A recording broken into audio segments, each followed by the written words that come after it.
The topics and opinions expressed on the following show are solely those of the hosts and their guests and not those of W4WN Radio, its employees, or affiliates. We make no recommendations or endorsements for radio show programs, services, or products mentioned on air or on our web.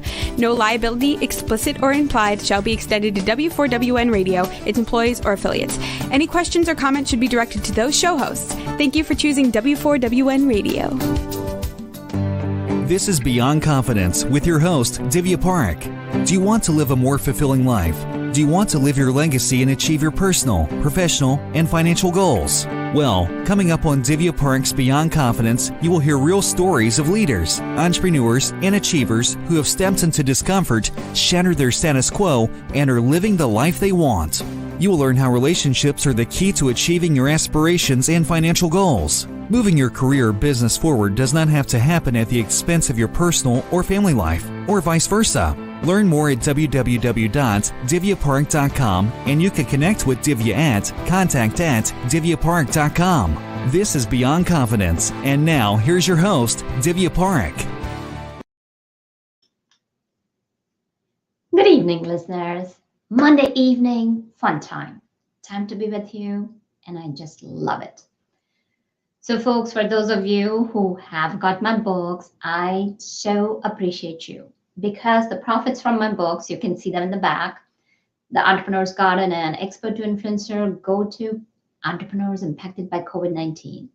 And I don't know if you recall, my one ask from you guys, besides the book, is that take that 1 hour from your time, 1 hour, 1 month, and just give back with heart, without any expectations, no strings attached to someone. Because think about it, even if 100 million people decided to donate 1 hour of their time every month, you're talking 100 million hours, folks. So if you can find the time and it can be spread out, whether it's giving a smile or being nice to someone or being kind. So thank you for that. And today we have a special guest, Cindy Constable. Welcome, Cindy. Thank you so much, Divya. I'm excited to be here today. Oh, so excited to have you. So Cindy is a strategist, international consultant, and speaker. Her goal is to elevate your company culture and bring integration between your leadership, vision, culture, and team members. So Cindy, I've known you personally and learned from you. You are one remarkable woman. So I want to start our journey from when you were a child. Do you recall any moments that even stand out today? From when I was a child, wow. Really testing the old memory banks here. What stands out? I guess lots of things. I had a fairly decent childhood. I think I remember when we were little, like elementary school age, and waking up hoping that it had snowed so that we wouldn't have to go to school that day. So I would remember waking up, immediately popping out of bed, looking out my window to see like how much snow is on the ground and being like, no, that's never gonna count school. And then turning on the radio and listening for my school district for them to say, Patrick Medford School District closed, or Patrick Medford School District opening late. I think that's one. Of course, I live in Florida now, where it's never snows, and I'm so thankful for that. But as a child, snow was really magical because it was so pretty, and it meant we were going to have snowball fights and drink hot chocolate and, slosh around in your boots and just have a good time. So I think that's a memory that really stands out from my childhood. So did you ever get one of those snow days? Oh, yes. We had lots of fun on those snow days. My brother and I outside having snowball fights against the neighborhood kids and, sledding down at the end of the block. And we lived at the corner, like a block away from our elementary school. So on a snow day, we would actually go to the grounds of the elementary school and sled down in the yard there and play on all the swings, all, full of snow. And so we went to school anyway, just not in the classroom. Mm-hmm. Oh, I remember those days. Just having something when you find out you gotta go to school and then, oh yeah, you gotta snow day or something like that. Not that we ever had snow. I lived in tropical country, so never had that when growing up. But that said, it reminds me, just past probably a month back, we had not a whole lot of snow, some dusting in North Carolina, and as I just kind of walked out, even though it was chilly, I wanted to enjoy the sight of snow-capped trees. And as I was watching, there was this pair of kids. They did not have a sled or something like that. They had taken the top of their trash can, turned it around, Anything works. and trying to slide down it. And then one kid had a cardboard box, but of course it had all melted. So that's the fun part of childhood, that you don't let anything stop you. You think from a point of creativity, curiosity, and you just go after your dreams. So, moving forward in your life as you grew up, what had been your dreams when you were a teenage? Oh gosh. So when I was a teenager, when I was a kid, I wanted to be an international trial lawyer. And I thought I was going to be this high-powered attorney and working for corporations internationally and defending their business deals and writing their contracts. And this was the kind of thing that I was interested in as a teen and looking forward to doing, mostly because it involved me traveling around and doing business, which in a lot of ways I do that now, but I'm not a lawyer. I did not become a lawyer. I do have a master's degree, but I did not become a lawyer. But that was what I wanted to do, like for as long as I can remember, that I wanted to be this international corporate lawyer. And I thought about that all the time, and I would live in a big fancy house and, work and help all these companies craft really good business deals. So that's kind of unusual for a teenager. I'm curious, were you part of a debate team, or was there somebody in your life that prompted that dream? Well, I didn't know anybody that was a lawyer. I mostly saw some on TV. And I was in the debate club, and I was in the Future Business Leaders of America. And so through some of that learning, it was like, oh, wow, like doing business internationally seems really exciting. And this was, way back pre-internet days, in the 80s. And there was no Facebook, or internet didn't even exist yet. And, long distance phone call, never mind an overseas phone call, would have cost a fortune to do. So the only things I knew of international travel was really books I had read, from the library. And I was just always interested in that kind of thing. So I read books about it. And I was born overseas in Germany because my dad was in the army. And my dad had talked about having been in Germany and Spain and, in a couple other places over in Europe during the Vietnam War. And I lived there for a short time when I was a kid. I don't really have recollection of that time. And I thought, wow, like how amazing is it that in Europe, they go from country to country like we go from state to state in the US. Mm-hmm. And I just thought that was amazing. And so I wanted to do that. Yeah, no, that definitely makes sense. And what you're talking about, not the days of internet. And it just reminds me something very funny that, we had those dial phones at that time. I don't know if you recall, like rotary phones, you're just kind of dialing the number. Mm-hmm. And there was this phone right there on the wall. And whenever I was probably, I don't know, like when I was a teenager, I'd take the phone cord and just kind of go around and like literally stretching to as far as I could. As far as you could go, yes.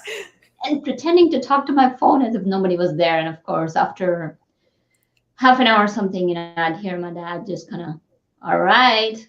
And I knew it was time to put it away. And I remember that as well as a teenager. And I remember my brother and I putting our allowance together to buy a longer phone cord so that, because the phone, was attached to the wall back in the day, and it was on the kitchen wall in our kitchen. Mm-hmm. And the kitchen was on the second floor and our bedrooms were on the third floor. And so we bought a longer phone cord so we could go all the way up the stairs And it wouldn't reach our bedrooms, but the first door you could go in was the bathroom. And we would go in the bathroom, close the door, talk on the phone. And my dad would say the same thing. That's long enough. It's time to hang up the phone. And I was like, okay, I gotta go. So I remember that too. Yeah, isn't it amazing like how every generation is impacted by the societal changes and whatever technology we are exposed to. And of course, fast forward, so as your life meandered through college and through other, where did it lead you? Wow. So fast forward. Yeah. So I went to college kind of in chunks, I guess, if that makes sense. So I initially, got a full ride to school and started out at a 4-year university. And then I dropped out of college in my first year of school. And I just decided to work. And then I moved to Florida with my parents were already living. They moved when I graduated from high school. And then I decided I would go back, and I finished my 2-year degree, my AA, and then I was working the whole time while I was going to school, but then I thought I was done at that point. And then later in my life, I went back to school because I wanted to move up in my job and what I was doing for work. And the position that I aspired to required a master's degree. Mm-hmm. And so I was like, wow, okay, how long is that going to take? Because I have a full-time job, 2 kids, a husband, a house, all the things. I'm not a full-time student anymore where I'm just, going to school and studying. So I went ahead and enrolled in school, and I started in March of 2006. And in April of 2009, I had a master's degree. I went all the way through bachelor's, master's. I took a full load. And so I didn't sleep for 3 years. In essence, I didn't sleep. I just worked, took care of kids and home, and went to school and did homework. But that enabled me to get the job I was looking for, which started the next path in my career. I got that degree in April of 2009. I started that job May 1 of 2009 that I had wanted to get. So it was, and it was a very different experience going back to school as an adult learner and having had, 15 years of experience in real world business and applying the concepts I had learned versus just reading about them and them being theory in a textbook. Yeah, no, that's very powerful. So one of the questions I want to ask for our listeners is that so many times what happens is people think that, okay, I have not gone back to college and it's been a while. I don't think so I can do it. What would you tell them? And you mentioned at that time you had kids and you were doing full load and you did not sleep for 3 years. So can you share how did that time go through? Yeah, well, it's possible. And back when I went back to school, I was looking for an online program because the internet had started to become a thing. And online learning had started to become something that you could do. And prior to that, I hadn't gone back because every program I had looked at required me to be on campus and be in school.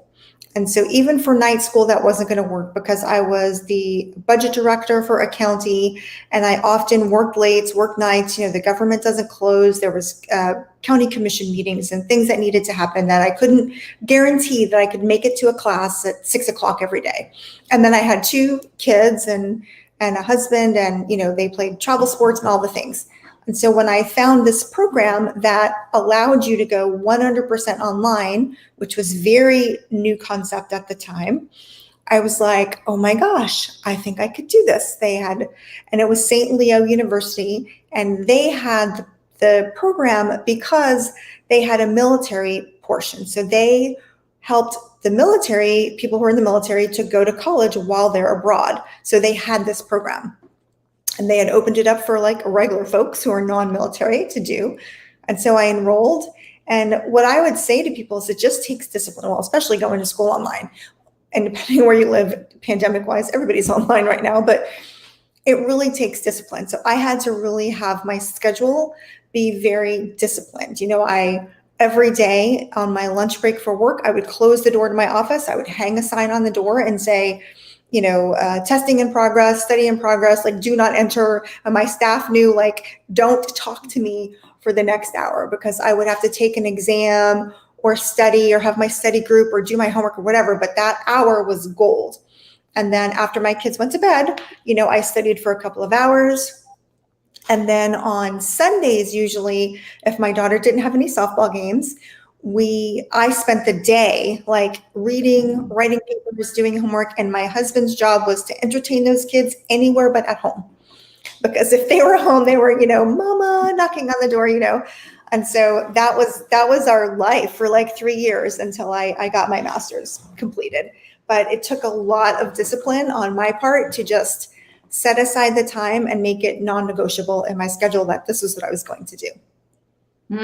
I like that word, non-negotiable, because when you are letting your brain know ahead of time, this is what I'm planning to do, it will listen. It's amazing how we can train our brain. And you're absolutely right that during those times, like, 2009, and internet was just kind of hopping on. And I still remember when I was planning to exit my corporate job after 2008, that depression had been going on, and because of the economic downturn, what happened was a lot of people were laid off. And to me, Yeah. it just didn't sit right how people were just walked off. And at that point, I decided to move into my own business. And I remember that while I was looking for, because with the young kids, as you mentioned, I was looking for different programs. And there was this program that I could even take. It was an international program. And I could take classes during the night. So I can so relate to what you're sharing, that it's non-negotiable and you just do it. Yep. You just have to do what you have There to do may to be get a it question done. someone, you said it. But let's say if there was a question, that might pop up in someone's head, that everything's running on track, and then all of a sudden, it's mindset, right? You have mindset, you have everything, and then something happens and you're not able to move forward. What advice would you give to get yourself unstuck? Well, I've had that happen in my life before, to a major degree where everything was fine, and then I had a major setback. For me, I always encourage folks to get the support that they need, because it depends on the setback. If it's a minor setback, or the business you were running didn't work out, that could be a financial setback, which could be very challenging. You could lose a job, like many people did in 2008, like many people have in 2020 due to the pandemic. But for me, when I have faced major setbacks, and I would say that the most major setback I experienced was when my husband passed away unexpectedly. He was 42. Thank you. And he was 42, and we had these 2 kids, and he just died. That was a major stumbling block to the plan that I had for my life, that I had for my children's life, that we had for our life. We had been married for 20 years, and he, passed away. And there was a lot of setback because my entire life was fragile at that point. Like, how am I going to do all of this? What am I going to do? Because none of my 1-year plan, 3-year plan, 5-year plan included my husband passing away. That wasn't in the plan until like we were old people, 80 something years old, not in our early 40s. So for me, it was about really learning to set a boundary and say, I'm overwhelmed, I have too much, and like, I can't do this. Like, I needed to honor myself, my grief, my children's grief, and decide like what was life going to look like. And it really came down to me being able to take care of my needs first. That was the first time I really understood what they tell you on a plane, to put your oxygen mask on first before you put on your child's. Because if I didn't take the time I needed to grieve, get counseling and support, I would not have been able to usher my children through that difficult time. And still full-time job. Now I'm a single parent, all of those things. And that was actually the time in my life that I quit my job and went out on my own business, because my employer was not understanding of the amount of time I needed to care for my children, take them to grief counseling weekly, pick them up from school because they were just crying in a puddle on the floor and they couldn't, function that day. So I realized that, no one was going to have my best interests at heart more than me. And so I would say, like, don't be afraid to ask for what you need. Set a boundary that's healthy for yourself. And if others don't honor it, that's their issue, like not yours. You hold your boundary. And to really, really, really take care of your own mental health first and foremost, because it's so true what they say, you cannot give what you do not have. And if during that time I had not just, and I had been at my job for over a decade, long-term employee, I just said, you're not honoring what I need, and I have to put me and my kids first. And so I just quit. And I've been, an entrepreneur since. But I would say get the support that you need, and mostly for yourself, though, so you can get through whatever that setback may be. Yeah, no, that's very powerful, and that's very inspiring, Cindy. What you're talking about, going through what you went through, you would not wish on anyone. It's hard. No, gosh, I would not. I would not. And it is, and depending on the setback, right, it could be a long-term battle. Like, those folks who lost their jobs in 2008, that was long-term damage. They lost their houses, their credit was impacted, people lost their homes. So they didn't just get to come back from that. They didn't just get to bounce right back. Same thing with 2020. We've had people lose their lives, lose their homes, lose their jobs. And so the setbacks in life can sometimes be major, in that it's not just, I was trying to get this business idea going and it didn't kind of work, and I was hustling on the side so I can still keep doing what I'm doing. Some life setbacks are life-altering setbacks and can change the entire trajectory of your life. So for me, I wish in this country in particular that mental health services were widely available, because I think if you are a human on the planet and you have a pulse, you need a therapist of some kind because life can be really hard. You're absolutely right. And we talk about mental health stigma, and you extrapolated what had happened in 2008 and 2020 very beautifully. So now there are two sides of the coin. There are leaders, or it can be bosses, where they have to deal with remote workers, and there are a lot of workers who are coming back, and as things open up, but people may want to stay home, and then you see workers dealing with having kids at home. So they're like, what they're doing is they're helping their children get through homework, as well as now they're also making sure that they're present for the meeting. So we are going to look at both the perspectives. So let's start from a leaders, or from a bosses or managers or directors, a high level perspective. What and how they should be planning for 2021. So that's a great question. So for me, I think that, leaders in 2021, one of the skills that is going to be necessary, and just, in general as a leader, not even just in 2021, but is compassion.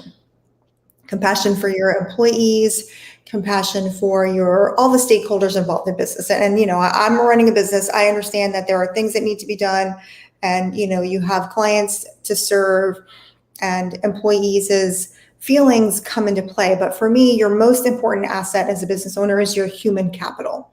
It is the people that work for you, because without them, the business doesn't run anyway. And you can have all the customers in the world, but if you don't have anybody to service those customers, it doesn't happen.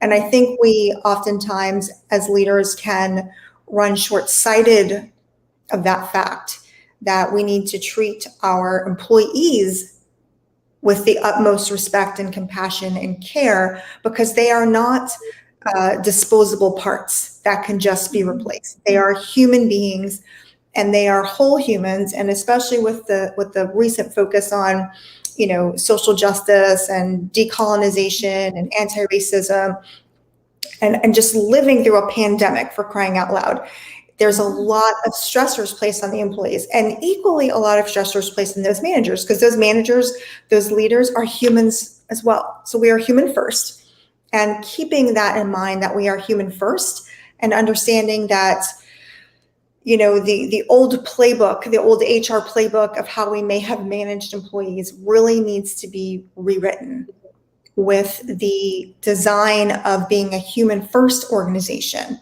so that we can look at our employees and manage them, if you will, like people. So it's going to require leaders to be doing their own work. So as a leader, as a manager, if you are not heavy on the personal development work, improving your own emotional intelligence, your EI, your EQ, understanding leadership styles, understanding human behavior and psychology and how people react, and doing all of that from a trauma-informed place, as well as from a diverse, equitable, inclusive place that you're looking for inclusive outcomes, then it becomes really challenging to manage your employees through tough challenges like this, like employees who want to stay home, some who are maybe doing hybrid, they're coming in, some staying home, some you're rotating staff, and then even managing employees in a remote world. Like we have a remote business, or nobody works in an office space for us, and that's always been the case. But if you had a fully in-office, traditionally operating staff, and then all of a sudden people are dispersed, as the leader, it's incumbent upon you to get the skills to manage a remote workforce, because you still have to create that place of camaraderie and teamship and fostering that culture. And you can do so in an online environment, but it will take some decisive action from the leader to first realize that they have to up their skills, because the old management playbook doesn't work. Command control is not the order of the day anymore. And inclusive leadership really means understanding the needs of your individual employees and balancing those with the needs of the company, because turnover is very costly for a company as well. And so I think that leaders really need to, first and foremost, if you're in a leadership position and you're not getting some type of personal development or executive coaching, that is the first thing that you need to be doing to ensure that you have dealt with your own trauma or personal impacts as it relates to the pandemic and what's going on and the changes in the world, so that you can show up for your employees and manage them with compassion and be a leader and not just be a manager. That's what I think.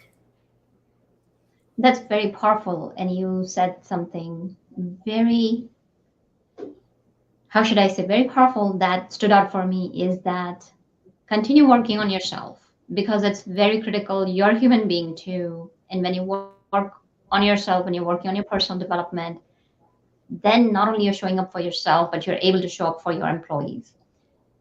So that said, if you were to pin down 3 to 5 qualities that leaders should be working on in this year, what might those be? So I think for leaders, what we should be working on as leaders, and also I want to preface the fact that leadership is not just about positionality, because in a company people have positional leadership, meaning you're the boss or you're the manager, so you're the leader. But really, leaders are anyone who has influence over another person. And so we are all leaders in some way, shape, or form. If you have a circle of influence, people that if you said, hey, you know what, Cindy, this is a great restaurant, you should totally eat there for dinner. And I'd go, oh my gosh, okay, I'd totally go. But if some stranger said, you should totally eat at this restaurant, well, I'm probably going to go research the restaurant, see what they've got, I'm not just going to move on their word. So we're all leaders in our own right, in our own circles. So it's more your center of influence versus just being a leader.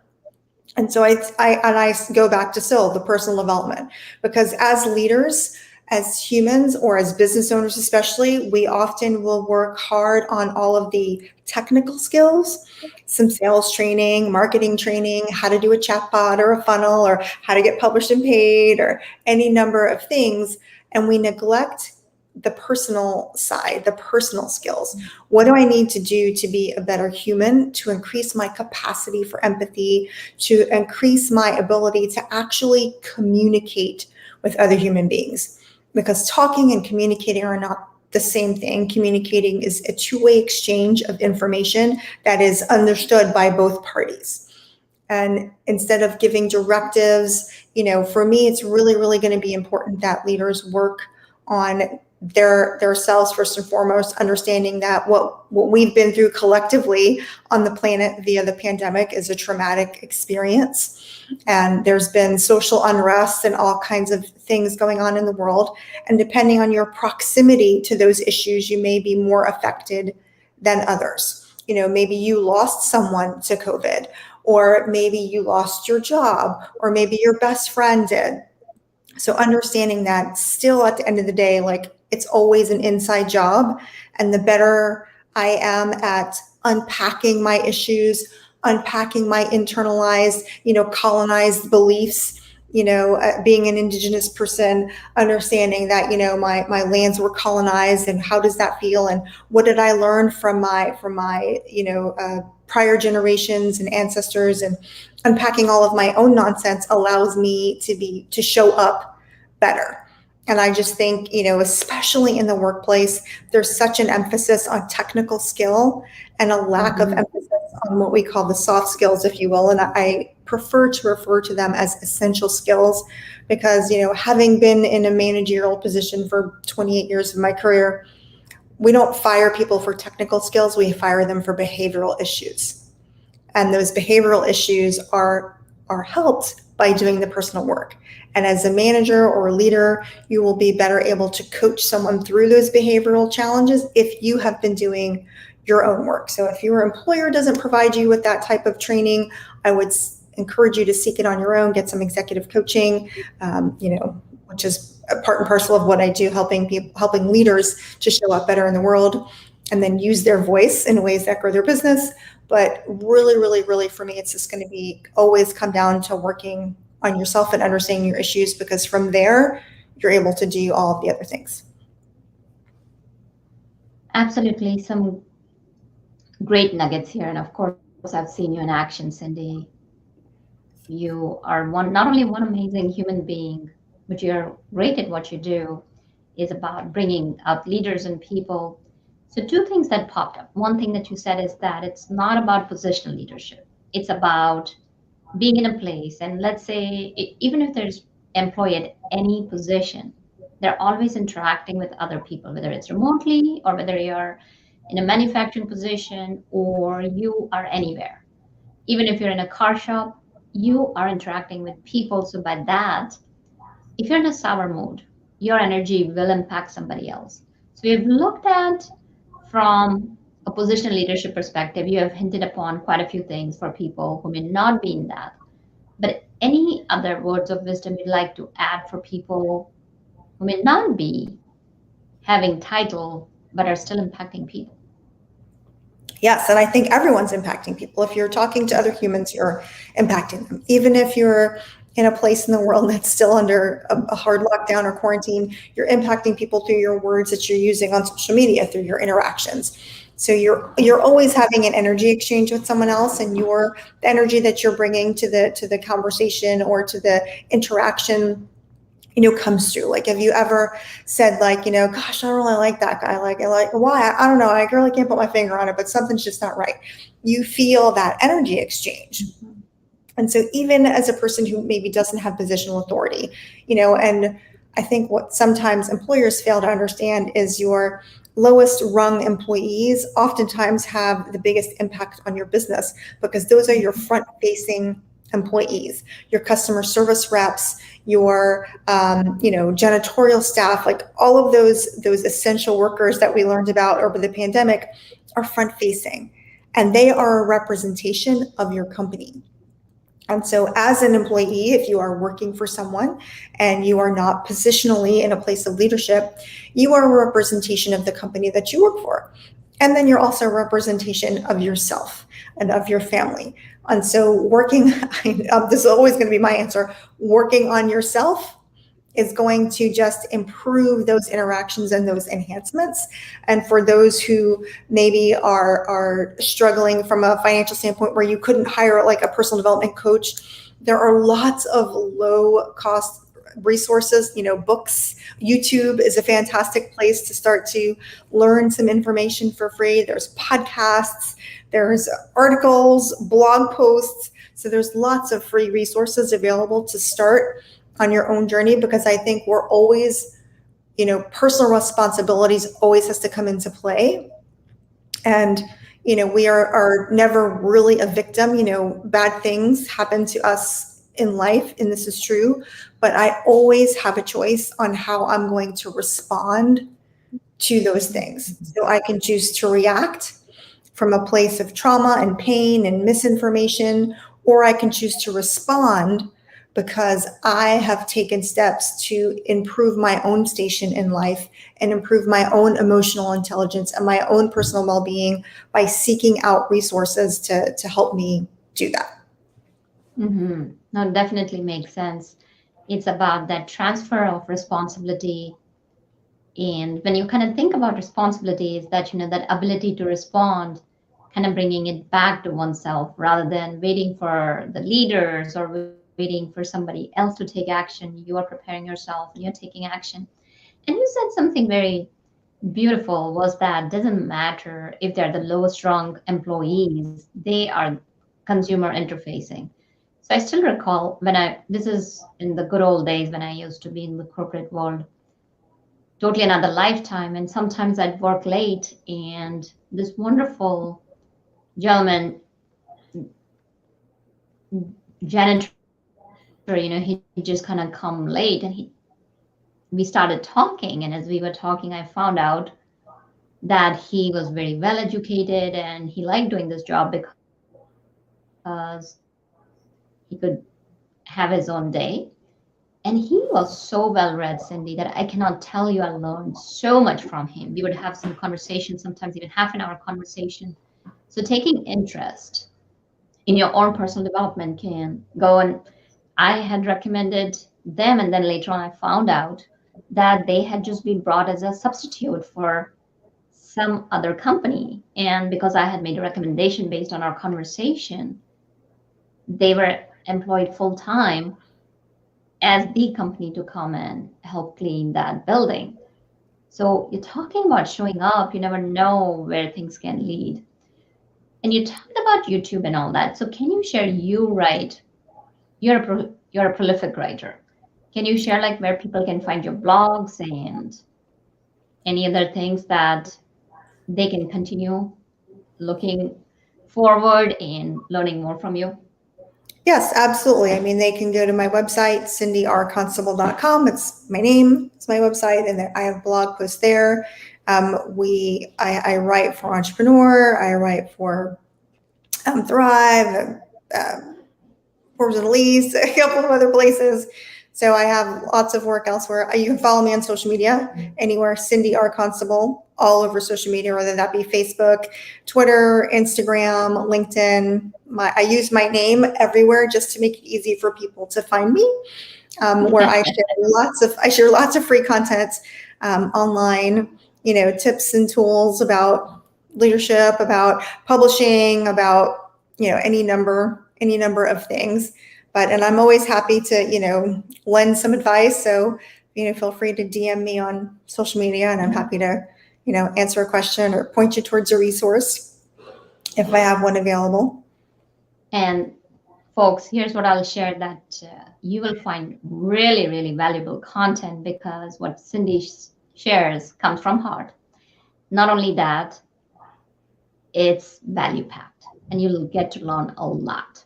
So we have talked about leadership. You mentioned about publishing. Let's touch a little bit about that. So what happens is that if you want to get your message out, if you want to get your word out, there are different types of publishing that happens. People publish books, people write blogs, as you mentioned, you yourself write for so many different places. So can you share what different types of publishing there are, and how could people kind of get interested or go learning about it? Yeah, sure, of course. So for us, we specifically, and I say we, I mean my husband and I, we talk about being published in large publications. So what does that mean? Places like Entrepreneur, Business Insider, Addicted to Success, Thrive Global, places like that. So large media outlets that publish articles. And contrary to popular belief, you do not have to be a social media influencer or have millions of followers to write for these publications. We've been teaching students how to do this since about 2014. And we've taught about 3,000 people at this point how to get published. And those students have actually gotten published, including Divya.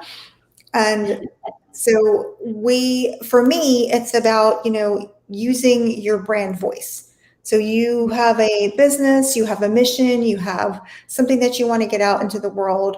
And social media is the current way that a lot of people try to do that. But for us, sometimes social media kind of feels like you're like screaming into the void. It's like, is anybody listening to me? Did I do the algorithm right? Am I, rotating my content enough? But on large publications, they have millions of unique monthly visitors, that read these publications, and they are going to push your content out to the readership. And so realistically, what you need to do is demonstrate that you are an expert in your area of expertise. And so I write about business strategy and leadership content. And if an editor goes to my website, they're going to see that's exactly who I am and that's exactly what I talk about. And so I write articles in that vein, and I write for places that would be looking for business strategy or leadership content, and that their readers are looking for that type of information. Because my goal is to position myself via, Entrepreneur, or via, Business Insider, or via Fast Company as that leader who can lend a voice to the conversation, who can give good sound advice to other business leaders to make changes in their business, to build a culture by design, to start integrating, good inclusive outcomes for their employees and their customers and their team members. And I write for places on purpose that have people who need my message. And by that, then I can grow my email list and sell more of my products and services. So really, that's how a business owner can use it. And, these publications also take multimedia. So they'll take audio, video, written. So there's lots of ways that you can contribute content to the publications because they use, HTML code. So you can embed files in there, video player, audio player. And as a business owner, it pulls you out of the round robin of the daily social media post and into like a bluer ocean, if you will, to borrow the term, from a red ocean to a blue ocean of, a wider ranging audience so that you can grow your authority and your customer base. And for me, it just helps position you more as a leader because, if a potential customer is reading your article in Entrepreneur, they're automatically assuming you must be an expert because your article is appearing in this publication. So you don't have to sell yourself as an expert or say, this is who I am. They're like, oh, she writes for Entrepreneur. Okay. Versus the PR strategy of a feature or a mention where someone quotes you, which is great because that should be a part of your strategy. But it's just a different level of positioning when you are that authority. And we just really enjoy helping business owners polish up their platform and get in a position to be able to pitch and to land these types of media opportunities where they can be an ongoing columnist or contributor to a large publication of their choice that would help them grow their business and, get all the good Google juice, which ranks your site higher, and, all those things that you're trying to do with social media really, really, really are helped tremendously through large publications. And so that's something that we love to do because for me, if you are a leader or if you're in any position of influence, which if you're a business owner, you are in a position of influence over your employees and your customers, your ability to lend your voice to the conversation is a gift. And to be able to share that gift with the world through large publications, I think is a wonderful communication tool. You're absolutely right. And folks, I've seen results firsthand. So definitely. And if somebody were interested, Cindy, how could they reach out to you? I know you've mentioned your website and all that, but for this particular aspect, what would be Yes, for this particular aspect, we do have a free guide available. So you can go to paidpubs.com, paidpubs.com. And we have a free large publications guide that'll give you some quick tips on how to get published quickly. So feel free to download that free guide there. And then, we send out tips regularly. If you're on our email list, we send a lot of good tips and a lot of good content out to our email list to keep you appraised of, what's going on in the world of publications and how you can use that to grow your business. Well, thank you for sharing that. And listeners, definitely get that guide. You will get value because if nothing, Cindy and Kamanzi. They're all about providing value and helping and supporting people. So thank you, Cindy, for joining us and sharing your wisdom. Really enjoyed our conversation. Yes, thank you for having me, Divya. This was great. I really appreciate the opportunity. Oh, my pleasure.